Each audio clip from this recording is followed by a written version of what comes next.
Hi everyone, my name is Pragati Mishra. Welcome to Pragati Path. इस video में हम लोग देखेंगे जो आपका डीएलएड फोर्थ सेमेस्टर का दूसरा पेपर होता है शैक्षिक प्रबंधन एवं प्रशासन, एजुकेशनल मैनेजमेंट एंड एडमिनिस्ट्रेशन। इसकी कॉपी राइटिंग आपको किस तरीके से करनी है, कुछ इंपॉर्टेंट क्वेश्चंस भी मैं बताऊंगी जो आपके आने ही आने हैं 100%। इसमें लास्ट में मैं आपको कुछ 5 पॉइंट्स बताऊंगी जो आपको पेपर करते समय ध्यान में रखने हैं। तो चलिए शुरू करते हैं इस वीडियो को बिना टाइम वेस्ट किए। देखिए, सबसे पहले आपको कॉपी में क्या करना है, कुछ इस तरीके से क्वेश्चंस को लिख लेना है, जितने क्वेश्चंस आपके हैं। ठीक है, ये आपको करना है कॉपी मिलने से पहले। अगर आपको डिटेल्ड वीडियो देखना है कि किसी भी कॉपी को आप किस तरीके से एग्जाम वाले दिन आपको क्या क्या करना चाहिए, कॉपी को किस तरीके से लिखना चाहिए और क्या क्या चीज़ों को ध्यान में रखना चाहिए, तो ऊपर आई बटन में एक लिंक आपको दिया रहेगा, वो आप ज़रूर देख लीजिएगा।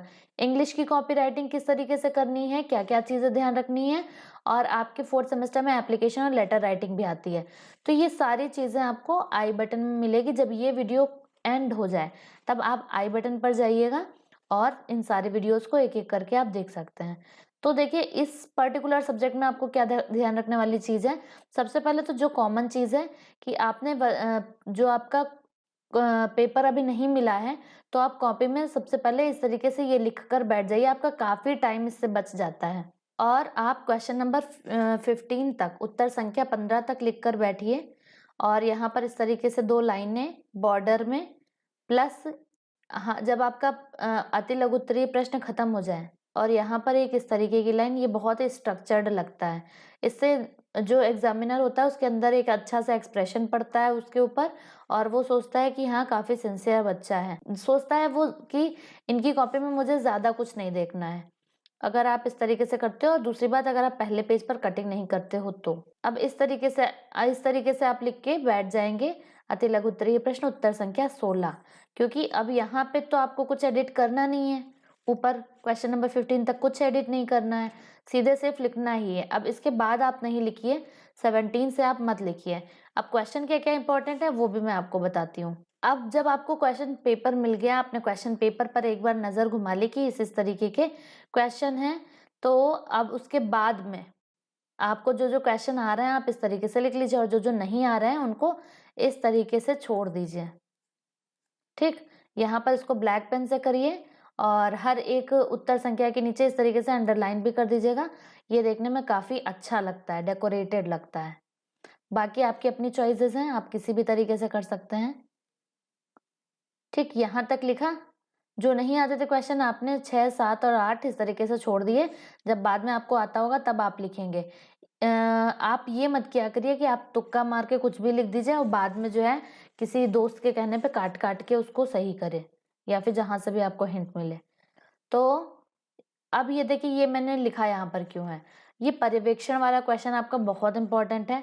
पर्यवेक्षण और निरीक्षण में अंतर क्या होता है, पर्यवेक्षण किसे कहते हैं, बहुत ज्यादा आपका इंपॉर्टेंट क्वेश्चन है ये। अति लघु उत्तरीय प्रश्नों वाला जो वीडियो है मेरा, उसमें आप जाके देख सकते हैं। अभी रिसेंट ही वीडियोस हैं सारे, तो आप अगर अभी भी मेरे चैनल पे जाके वीडियोस वाले सेक्शन में जाएंगे तो अभी आपको लाइन से फोर्थ सेमेस्टर के ही सारे वीडियोस दिखेंगे, क्योंकि ये सारे के सारे वीडियोस अभी ही बनाए हुए हैं। समय सारिणी का बहुत पूछा जाता है कि क्यों आवश्यक होती है समय सारिणी। एक अनुशासन मेंटेन करने के लिए होती है, आपका लचीलापन होना चाहिए समय सारिणी में, और वो काफी सारी चीजों को प्रदर्शित करती है। ये सारी चीजें मैंने आपको अति लघु उत्तरीय और जो आपके बहुविकल्पीय प्रश्न है उन वाले सेक्शन में बताया है, तो आप वहां पर देख सकते हैं फटाफट से। जो आपको बीच में टाइम मिला है उसमें भी आप यहाँ से रिवाइज कर सकते हैं। देखिए, लर्निंग कॉर्नर किसे कहते हैं, बहुत इंपॉर्टेंट क्वेश्चन, इसी वजह से मैंने ये सारे यहाँ पर यही वाले क्वेश्चन चूज किए। अब जैसे आपका आया, ये बहुत आता है, डाइट का पूरा नाम, एनसीईआरटी का पूरा नाम एससीईआरटी, और डाइट का काम क्या है, ये बहुत आते हैं आपके क्वेश्चन। ठीक, तो जिला शिक्षा एवं प्रशिक्षण संस्थान, इंग्लिश में देख लो क्या है, district institute of education and training, सिर्फ इतना भी लिख सकते थे आप, हिंदी वाला। ठीक, एनसीईआरटी का पूरा नाम क्या होता है, राष्ट्रीय शैक्षिक अनुसंधान और प्रशिक्षण केंद्र। यही एससीईआरटी होता तो वो स्टेट लेवल पे होता है, यहाँ पर हो जाता है आपका राज्य शैक्षिक अनुसंधान और प्रशिक्षण केंद्र, the national council of educational research and training. ठीक है, तो यहाँ पर स्टेट हो जाता है सीआरटी के केस में। बहुत इंपॉर्टेंट क्वेश्चन है ये। उत्तर संख्या 18 लर्निंग कॉर्नर किसे कहते हैं? तो सीखने का वो कोना जहां बैठकर बालक विभिन्न शैक्षिक गतिविधियां करता है, उसे लर्निंग कॉर्नर कहते हैं। ये आपके हो गए। अब मान लो आपने दूसरी बात कि आप सारे क्वेश्चंस को लाइन से करो। ये नहीं कि आप एक क्वेश्चन पहले आप कर रहे हो क्वेश्चन 16, फिर आप कर दे रहे हो 18, फिर आप कर दे रहे हो 20, फिर आप ऐसे कर रहे हो। ठीक, तो मान लो अगर आप का गड़बड़ी से हो भी गया ये चीज गलत, तो आप एक लाइन से क्वेश्चंस को कट करिए, एक लाइन से सिर्फ। इस तरीके से मत बहुत गंदा मत करिए पेज को। और स्पेशली आपका फर्स्ट पेज जो है उसको बिल्कुल भी गंदा नहीं होना चाहिए, क्योंकि वो एक माइंड मेकअप करने का तरीका है एग्जामिनर के, कि आगे क्वेश्चंस पे उसे ज्यादा ध्यान नहीं देना है, बस सीधे सीधे नंबर देते चले जाना है। ठीक है, पहली बात ये हो गई। दूसरी बात कि अगर ये एक हर एक पॉइंट को माइंड में रख के मैं एक वीडियो पहले बना चुकी हूँ जो कॉपी कैसे लिखते हैं, ये कॉमन वीडियो हर एक सब्जेक्ट के लिए। यहाँ पर तो मैं आपको स्पेशली सब्जेक्ट का बता रही हूँ, शैक्षिक प्रबंधन एवं प्रशासन का।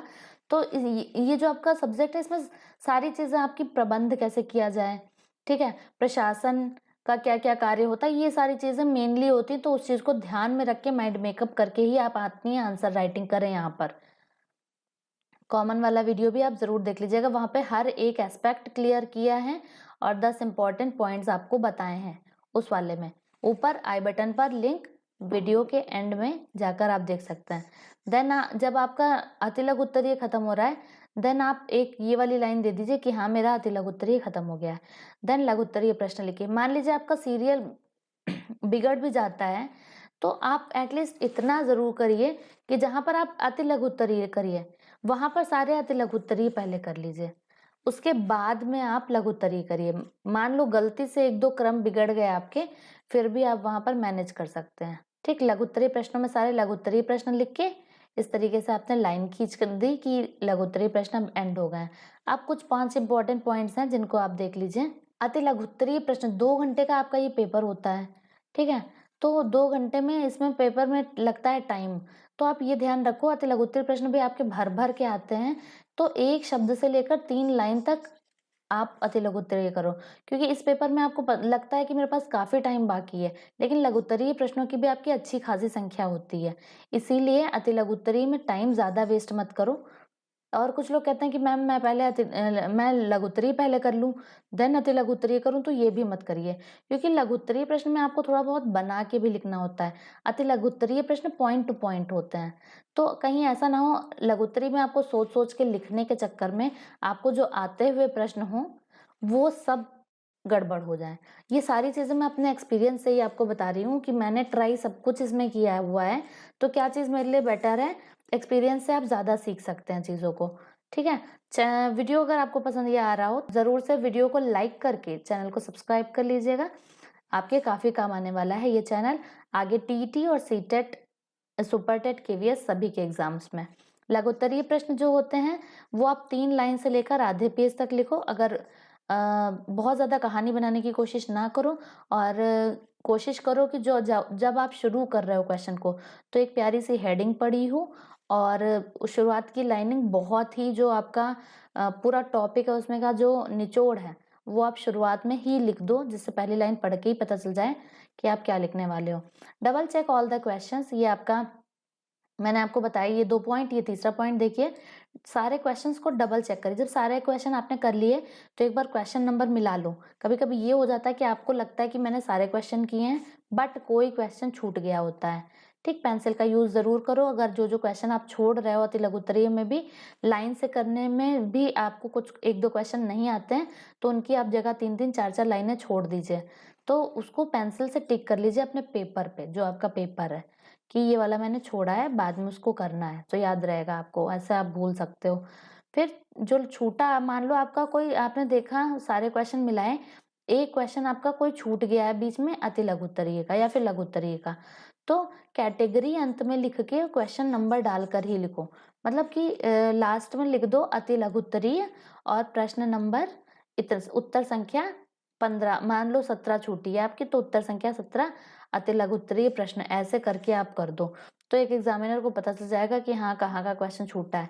और एक चीज़ और जो गड़बड़ होती है, पॉइंट भी यहाँ पर नहीं लिखा हुआ है, एक एक्स्ट्रा पॉइंट, कि जो आप लास्ट पन्ना करते हो तो अगर वहां पर कोई लघुत्तरी छूट रहा है, ये मेरे साथ गड़बड़ हुई है इसलिए मैं आपको बता रही हूँ। अगर आपका कोई छूट रहा है तो आप लाइन खींचना मत भूलो। अगले पन्ने पे मान लो आपने लिख दिया, कभी कभी ये होता है जो आपका लास्ट पन्ना होता है उसके एक पन्ने बाद छोड़कर आप लिखते हो कोई चीज, या फिर गलती से पन्ना छूट जाता है, तो लास्ट पन्ना भी अपनी कॉपी का जरूर चेक करो कि ऐसा तो नहीं कि आप बीच में कोई पन्ना चिपका रह गया और लास्ट में आपने जो क्वेश्चन लिखा है वो एग्जामिनर तक पहुंच पाएगा या नहीं पहुंच पाएगा। तो उन पन्नों को यूं एक लाइन से यूं काट काट दिया करो। जैसे कि मान लो ये पन्ना है,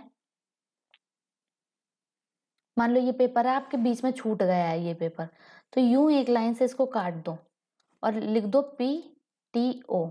PTO का मतलब तो सबको पता होता है, बच्चों को पता रहता है, प्लीज टर्न ओवर। तो एग्जामिनर को पता चल जाएगा कि आपने बाद में कुछ लिखा है। अगर आपके 2 पन्ने छूट रहे हैं तो अगले पन्ने पे भी आप इस तरीके से कर दो। तो ये थी कुछ टिप्स एंड ट्रिक्स आपके शैक्षिक प्रबंधन एवं प्रशासन सब्जेक्ट के लिए।